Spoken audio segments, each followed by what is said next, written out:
Hindi na po kinakailangan ni Pope Francis ng mechanical ventilation tuwing gabi. Ayon po yan sa press office ng Holy See. Nabawasan na rin daw ang pangangailangan niya ng high-flow oxygen therapy sa umaga. Ayon sa kanyang mga doktor, kontrolado na ang mga impeksyon sa kanyang baga pero hindi pa ito nawawala. Nananatili ring walang lagnat ang Santo Papa at normal ang kanyang clinical analysis.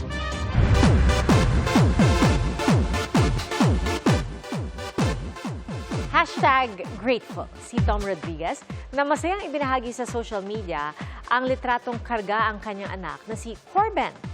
Nito lang Nobyembre, inamin ni Tom na isa na siyang ama. Sinabi na rin noon ni Tom na may Corben siya o kay Corben siya humuhugot ng inspirasyon.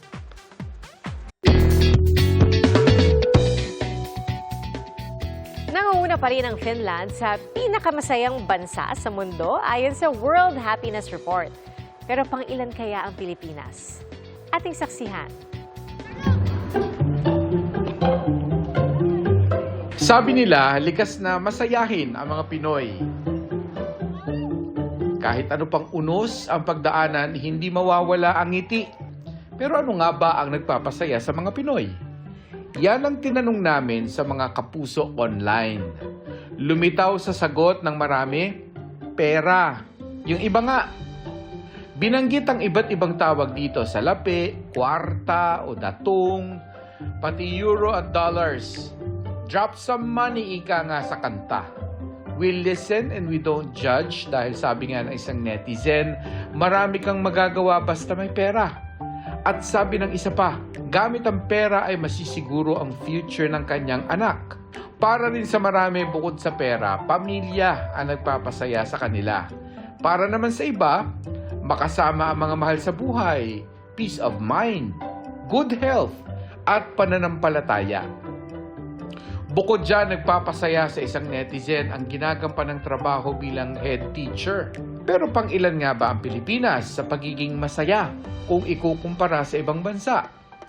Base sa World Happiness Report 2025, ika-57 ang Pilipinas sa survey. Nanguna naman sa ika-8 taon ang Finland. Ginagamit sa report na ito ang level ng kita, kalusugan, kalayaang magpasya sa buhay, kagandahang loob, kawalan ng korupsyon, at social support o suporta sa isa't isa para matukoy ang national happiness ng isang bansa. Isa sa mga basihan ng survey kung saan tinanong ang mga residente ng iba't ibang bansa mula 1 hanggang 10, anong grade ang ibibigay mo sa kalidad ng iyong buhay?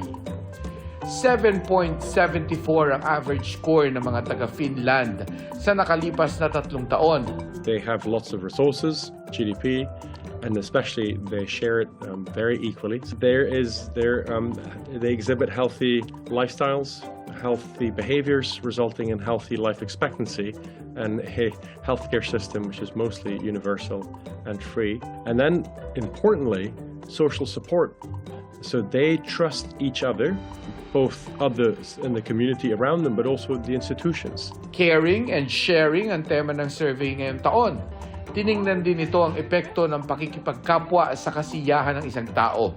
It's a good thing to put a spotlight on places like Costa Rica and Mexico. They do not necessarily have the high income GDP per capita and the redistribution through the welfare state. What they do have, and this is also something we focus in on this year, is they have a very strong family set of family ties, so their immediate community is very strong.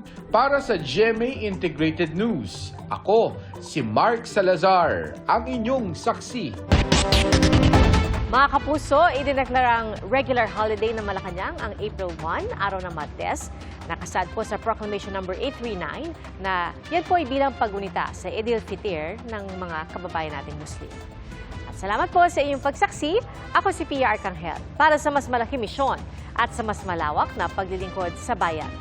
Mula sa GMA Integrated News, ang News Authority ng Filipino. Hanggang bukas, sama-sama po tayong magiging saksi.